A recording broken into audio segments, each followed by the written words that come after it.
Jadi tadi kita udah lihat ya secara keseluruhan seperti apa sih sebenarnya program lisensi yang ada di Microsoft. Mungkin kalau kita lihat gambarnya nih kira-kira seperti ini nih. Tadi kita udah lihat ada 3 tipe secara besar. Betul. Nah, di sini kita bisa lihat tipe FVP atau program lisensi FVP, OEM, dan yang kita sebut dengan volume license. Oh, oke. Jadi seperti ini kira-kira yang dinamakan dengan volume license. Kita akan masuk setelah ini pembahasan mengenai satu-satu dari masing-masing tipe volume license itu seperti apa. Oke, menarik sekali. Mbak Anissa, kalau saya lihat di bawah ini ada Windows Genuine Advantage, di mana ada Get Genuine Kit, GGK, Get Genuine Windows Agreement, GGWA. Ini program pemutihan, betul ya Mbak ya? Legalisasi untuk PC-PC bajakan ya, betul ya Mbak ya? Ya, ini adalah tipe lisensi yang kita sebut dengan legalization. Oke. Jadi ini adalah solusi untuk legalisasi, tapi hanya diperuntukkan untuk OS atau Windows client. Oh. Seperti itu ya. Jadi memang khusus ya? Betul, untuk end user yang mengalami atau memiliki kendala dalam hal OS-nya, dalam arti misalnya menggunakan OS yang masih tidak original, maka solusinya ada 2 macam. Kita sebut dengan GGK atau Get Genuine Kit, dan yang kedua adalah GGWA atau Get Genuine Windows Agreement. Oke. Jadi kalau boleh saya simpulkan secara keseluruhannya, kalau untuk operating system, pertama kali membeli itu dari OEM atau FPP. Betul. Terus kalau dalam volume license itu berarti Windows-nya upgrade. Nah, kalau yang tidak ada OEM atau tidak ada FPP pertama kali, atau bisa dikatakan dalam tanda kutip PC atau notebooknya memakai software yang belum original, hanya ada satu jalan ya Mbak ya, GGWA atau GGK. Ya. Nah, perbedaannya GGK dan GGWA itu sendiri seperti apa nih Mbak Nisa? Ini perbedaannya adalah dari minimum pembeliannya. Oke. Kalau GGK bisa diperuntukkan dengan minimum pembelian 1. Oke. Dan memang diperuntukkan untuk di bawah 5 biasanya. Sedangkan GGWA ini diperuntukkan untuk mereka yang membeli minimum 5. Jadi initial order atau minimum pembeliannya itulah yang membedakan antara GGK dan GGWA. Tapi GGWA sendiri kalau dilihat dari ini berarti masuk di small medium business dan enterprise. Iya, bisa diperuntukkan juga ya untuk dua-duanya. Oh, baik kalau gitu. Baik, silakan Mbak Nisa dilanjutkan. Oke. Kita akan lanjutkan. Jadi tadi kita udah lihat secara besar. Nah, ini pembagiannya lagi antara jumlah PC atau jumlah laptop yang ada di satu company dengan jumlah di bawah 250 dan di atas 250. Jumlah PC ataupun jumlah usernya juga ya. Jadi antara 2 itu biasanya dihitungnya. Kita lihat tipe-tipenya seperti ini. Nanti kita akan masuk apa sih yang dimaksud dengan open license, open value. Kemudian ada juga yang tipe untuk enterprise atau di atas 250 device, itu kita sebut dengan Select Plus. Ada yang kita sebut dengan Enterprise Agreement, dan juga ada yang tipenya subscription. Mungkin bertanya-tanya nih, di samping kan ada tulisannya. Satu namanya perpetual, satu namanya non-perpetual. Nah, itu apa bedanya? Bedanya adalah kalau perpetual license itu adalah tipe lisensi yang dimiliki untuk selama-lamanya, untuk seterusnya. Jadi seumur hidup itu memang akan jadi milik si pembeli tersebut. Sedangkan subscription atau kita sebutnya non-perpetual, kalau nanti dilihat di program lisensinya Microsoft itu biasanya ada tambahan kata-kata subscription di belakangnya. Itu adalah tipe yang non-perpetual. Jadi hak kepemilikannya tidak dimiliki oleh si pembeli. Dia hanya menyewa istilahnya ya. Dia subscribe. Seperti itu yang membedakan. Jadi yang satu perpetual, yang satu lagi non-perpetual. Tapi ada kemungkinan untuk dia yang tadi subscription untuk beli putus Mbak ya? Pilihan untuk membeli di akhir masa agreementnya itu ada. Gitu. Jadi walaupun dia awalnya dengan subscription, tapi kalau nanti dia putuskan untuk membeli license-nya, itu bisa dilakukan. Baik.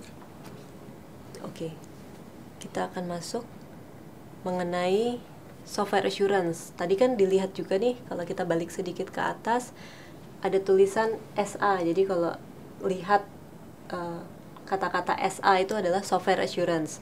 Nah, sebenarnya apa nih software assurance? Ada yang di sini software assurance-nya termasuk di dalamnya included seperti 2 ini. Ada juga yang optional seperti yang di atas. Seperti itu ya. Nah, software assurance ini sebenarnya adalah satu kumpulan atau satu cycle benefit yang customer bisa dapatkan. Nah, kenapa disebut sebagai satu cycle atau satu kumpulan? Karena memang benefitnya nggak cuma satu, tapi beragam. Kalau kita lihat lebih detail lagi, inilah benefit-benefit yang customer bisa dapatkan. Wow, banyak sekali ya Mbak, benefit-benefit yang bisa didapatkan kalau menggunakan software assurance ya Mbak ya. Nanti benefit ini juga disesuaikan dengan jumlah yang dibeli, jumlah lisensi yang dibeli oleh si customer tersebut. Atau juga produk apa sih sebenarnya yang dia beli. Jadi mungkin ada benefit yang available di satu tempat tapi tidak available di tempat lain, tergantung dari produk yang dibelinya. Baik. Gitu. Ini secara detail gitu ya, benefit-benefitnya apa aja.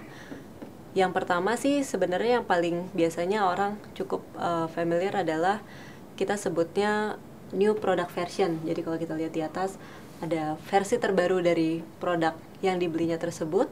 Selama software assurance-nya masih aktif, maka dia eligible untuk upgrade tanpa ada biaya tambahan. Wow. Ke produk yang terbaru tersebut. Sangat menarik Mbak, sangat menarik. Kita akan masuk ke tipe volume license yang pertama nih, namanya open license atau kita biasa singkat dengan OLP, Open License Program. Nah, karakter dari OLP ini atau ciri-cirinya adalah pembelian untuk lisensi tersebut minimum adalah 5 license. Jadi initial order atau pembelian awal adalah 5 license. Kemudian di dalamnya ada pilihan untuk untuk disertakan dengan software assurance atau juga tidak. Jadi software assurance ini adalah pilihan optional. Seperti itu. Kemudian agreement-nya berlaku selama jangka waktu 2 tahun. Agreement ini bukan license-nya yang berlaku 2 tahun, tapi agreement-nya yang berlaku 2 tahun. Jadi selama masa agreement ini, kalau misalnya customer ingin melakukan repeat order atau pembelian tambahan gitu ya, dia tidak harus melakukan 5 lagi karena tadi minimum pembelian 5, tapi dia bisa menambah dengan misalnya 1 atau 2 selama jangka waktu agreement-nya masih valid. Jadi boleh disimpulkan bahwa open license program ini agreement-nya berlaku 2 tahun, bukan mengikat bahwa setelah 2 tahun dia harus renewal lagi, bukan begitu ya Mbak ya? Bukan. Jadi selama 2 tahun tadi agreement itu masih valid, dia boleh nambah satuan ya Mbak ya, 1, 2, 3 ya. Tapi pembukaan awalnya harus minimum 5 ya Mbak? Betul. Dan terakhir adalah pembayarannya upfront, jadi harus dibayarkan dulu, baru dia bisa pakai. Jadi pembayaran dilakukan di depan.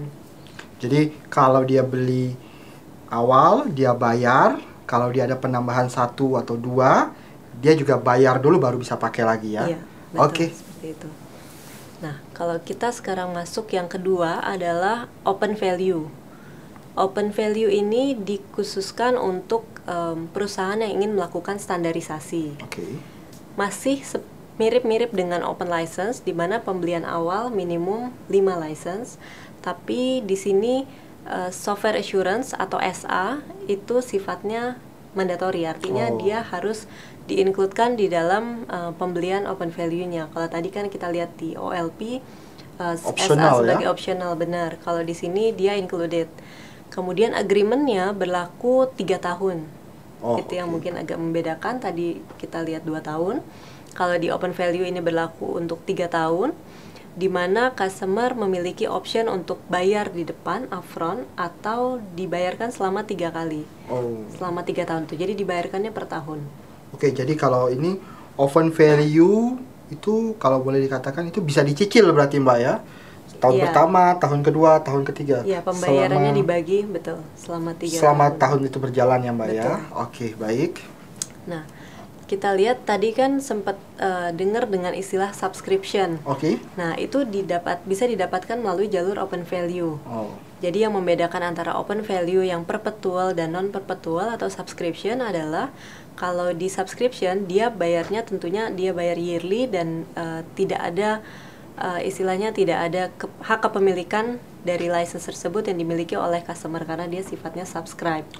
Seperti itu. Ini biasanya diperuntukkan untuk misalnya tipe perusahaan yang dia membuka perusahaannya untuk jangka waktu tertentu misalnya, tapi bisa jadi juga untuk kondisi atau situasi yang lain seperti itu.